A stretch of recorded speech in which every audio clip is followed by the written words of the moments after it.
Selama kurun waktu 2014 sampai 2016, tercatat sekitar 213 WNI dideportasi dari Turki karena berencana menyeberang ke Suriah. Mereka telah dipulangkan ke Indonesia dan sempat menjalani pemeriksaan oleh Densus 88 anti teror sebelum dikembalikan ke keluarganya. Yang terbaru, pada 22 Januari 2017, petugas imigrasi Bandara Soekarno-Hatta Cengkareng bersama tim Densus 88 Mabes Polri juga mengamankan 16 WNI yang diduga baru kembali dari Suriah. Ke-16 WNI tersebut sampai seminggu ke depan masih akan menjalani pemeriksaan pihak kepolisian. Pada sisi lain, Badan Nasional Penanggulangan Terorisme terus bergerak bersama Polri maupun kelompok elemen masyarakat lain untuk mengikis benih radikal dan terorisme agar tidak tumbuh subur di tanah air. Salah satu caranya dengan deradikalisasi dari hulu sampai hilir. Tujuannya untuk menekan pemikiran-pemikiran radikal dan terorisme yang kini banyak digandrungi oleh anak-anak muda yang datang ke Suriah dengan beragam motif, mulai dari motif teologis sampai pada motif ekonomi. BNPT juga serius menimba ilmu deradikalisasi napi teroris di Pusat Konsultasi dan Pembinaan Muhammad bin Naif di Arab Saudi. Bahkan, Kepala BNPT ingin melihat langsung bagaimana negara Arab melakukan resosialisasi dan rehabilitasi pemikiran ekstrim di kalangan kelompok radikal. Program deradikalisasi di Indonesia tidak semudah membalik telapak tangan, sebab benih radikal dan terorisme ini menyangkut pola pikir seseorang. Untuk itu, fokus deradikalisasi bukan pada tindakan, melainkan mengubah cara pikir dan kognisi orang-orang yang telah terpapar virus radikal. Namun tekad pemerintah Indonesia untuk serius mengikis gerakan radikal dan terorisme tidak main-main. Bukan saja karena merusak tatanan kehidupan masyarakat, tetapi juga merusak citra agama Islam sebagai agama mayoritas di Indonesia bakal tercoreng. Tangkal benih radikal, itulah topik dialog jurnal pagi hari ini, dan untuk membahas topik itu sudah hadir di studio Direktur Pencegahan Badan Nasional Penanggulangan Terorisme atau BNPT, Brigjen Pol Hamidin, dan kami juga mengundang Anda pemirsa untuk bergabung bersama kami dengan menghubungi nomor telepon yang sudah tertera di layar. Saya langsung ke Pak Hamidin. Pak, ini kalau kita bicara soal radikalisme, 2016, koreksi kalau saya salah Pak, datanya ada 213 warga Indonesia yang dideportasi dari Turki karena mencoba masuk ke Suriah. Itu 2016 begitu banyak, tapi ternyata ini tidak berhenti. Kemarin juga hari Sabtu kalau saya tidak salah, ada 16 atau 17 WNI juga yang dideportasi. Nah, kalau dari fakta ini kan terlihat sebetulnya bibit-bibit radikalisme di Indonesia ini nggak berhenti.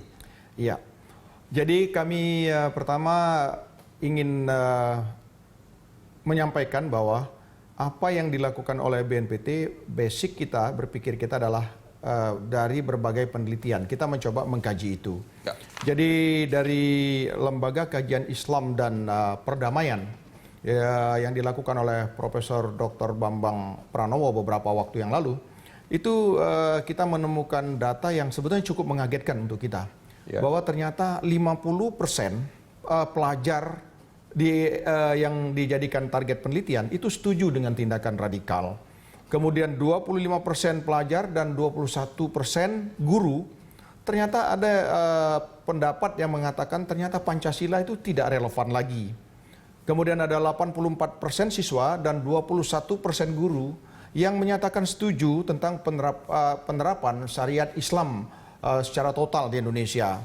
Kemudian ada 52% lagi yang setuju tentang kekerasan dengan mengatasnamakan solidaritas agama. Dan 14,2% itu yang setuju bahwa kekerasan dengan menggunakan bom itu boleh. Seperti itu. Nah, kemudian pada sesi berikutnya kami mencoba melihat angka-angka yang kita kumpulir. Kita punya pusat media damai. Ternyata antara situasi yang terkini, misalnya kita bicara tentang hoaks. Ternyata cukup tinggi, kita menemukan angka 161.622 hoaks. Sementara tentang manakala kita berbicara tentang kebebasan demokrasi, kebebasan mengemukakan pendapat, itu hanya mencapai angka 10.721. Nah, sehingga kita mencoba mengkaitkan kenapa banyak sekali ada keinginan besar bagi pemuda-pemuda untuk berangkat misalnya ke Syria. Kita menemukan juga dalam penelitian sebelumnya bahwa usia di Indonesia yang potensi menjadi radikal, yang setuju terhadap apa yang disampaikan oleh penelitian itu, ternyata 18 sampai 30 tahun usia yang potensi menjadi radikal. Kemudian yang kedua, orang yang berangkat ke Syria itu untuk apa? Tadi sudah disampaikan, yang pertama tujuannya ideologi, yang kedua ekonomi.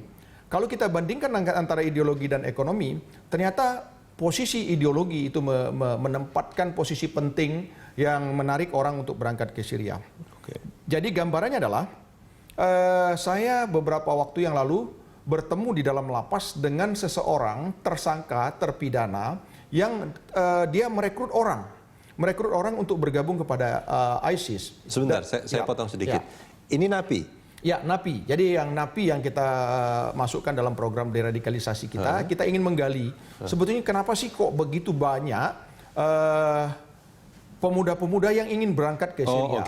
Artinya sebelum dia menjadi napi, dia merekrut banyak pemuda kemudian dia tertangkap dan menjalani proses hukuman. Jadi dia mengatakan, saya balik bagaimana cara Anda merekrut orang sehingga orang tertarik menjadi bergabung kepada ISIS misalnya. Dia mengatakan begini, untuk ekonomi dia tidak banyak melakukan itu, ada orang lain yang merekrut, tetapi kalau teologi dia mengatakan begini, hidup kita itu semacam kurva. Jadi kurva itu adalah saat kita lahir, maka angkanya 0. Itu kita sebut kurva 0.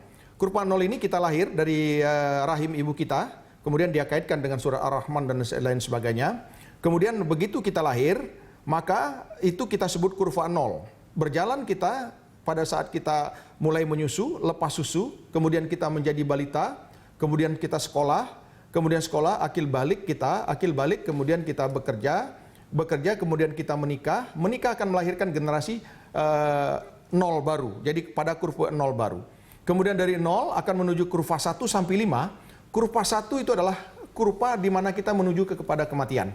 Baru kurva sampai kurva 5, setelah kematian kita akan menuju padang mahsyar, kemudian jembatan Shiratal Mustaqim yang rambut dibelah 7, kemudian kita akan menuju pada proses di mana kita akan menentukan kita masuk surga atau neraka. Tetapi dia tidak membahas 1 sampai ke 5, tapi dia bahas selama kurva 0 sampai kematian apa yang sudah kau lakukan, yang sudah kau buat untuk Islam. Dan itu mereka share melalui sosial media.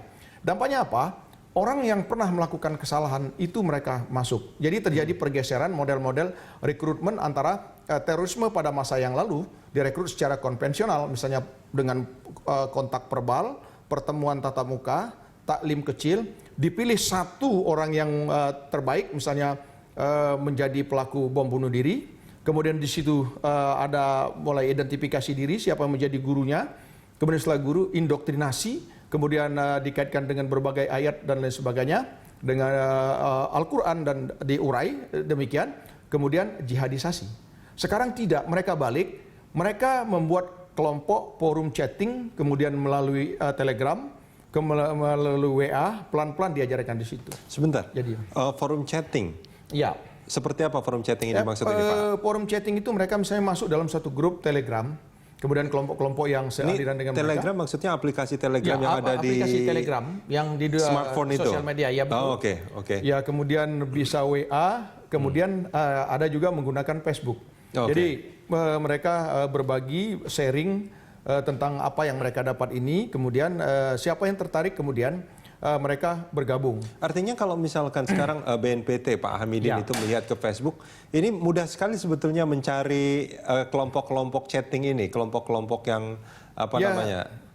Kalau kita lihat di sistem yang ada di sosial media, tidak mudah untuk kita masuk ke dalam suatu kelompok, kecuali kita di-invite, kemudian kita menjadi bagian daripada kelompok itu. Itu yang terjadi. Nah, sekarang persoalannya bahwa dengan komunikasi seperti itu, mereka ada dua perbedaan.